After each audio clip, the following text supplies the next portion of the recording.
KUSI News, Turco Files. A Santee family called KUSI's Michael Turco when they ran into a brick wall at a local labor union. Turco says they were shunned by union officials after their dad passed away last month. Turco? And you got to hear about their dad. I mean, he was hardcore union all the way. Well, here's a guy who believed in labor unions all his life. He was a card-carrying member of Operating Engineers Local 12 since the middle of the last century. But when he passed away 3 weeks ago, union leaders turned their backs on him and his family. And now they're refusing to pay for his funeral, all because of a $50 mistake. 75-year-old Raymond Barnes told his family he had a funeral policy from the International Union of Operating Engineers. Before he retired, he drove equipment like this for the union all over town. Jack Murphy Stadium.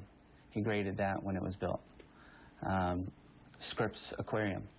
He thought that that was the best thing to be a part of as a union. And so he boasted about it, he bragged about it, he just talked about it all the time. He worshipped the union, worshipped it. I mean, he thought there was nothing better.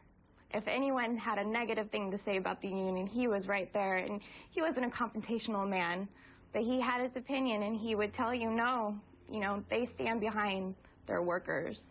But last fall, Raymond missed one $50 annual payment on his burial plan. He was suffering from Alzheimer's that had progressed at a very rapid rate. He went downhill fast. Very fast.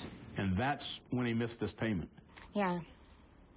I mean, he couldn't tell you the time of day it was. There was times where I'd be talking to him at 8 p.m. and he'd think it was 7 in the morning.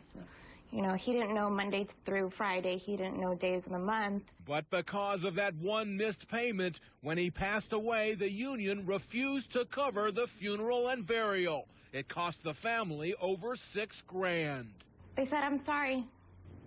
Tough luck. Tough luck. They told me that there was nothing that could be done.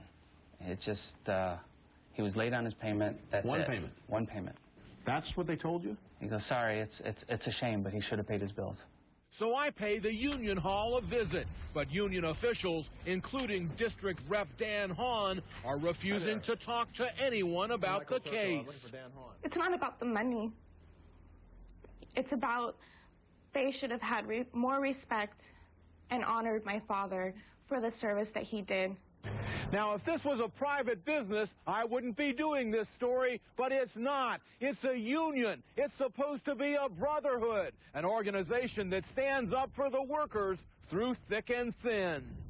They let him down after so many years of commitment. He was in the union for 42 years, retired in 92, and still paid after 92 to now, except that one payment. What bothers you the most about this? That he put his trust into somebody that didn't take care of him in the end, something he believed deeply in. Well, the family tells me they'll take their case to a statewide union meeting in Pomona this coming weekend. They want union members, not union leaders, to make a final decision on this case. What an unbelievable story, Michael. One payment missed in 42 years. It's hard to believe, and they're taking a really hard line on this, and we'll see what happens. It isn't over yet. Sounds like an easy call for them, doesn't it? You'd think. You'd think it would be that easy. Thank you very Michael. much.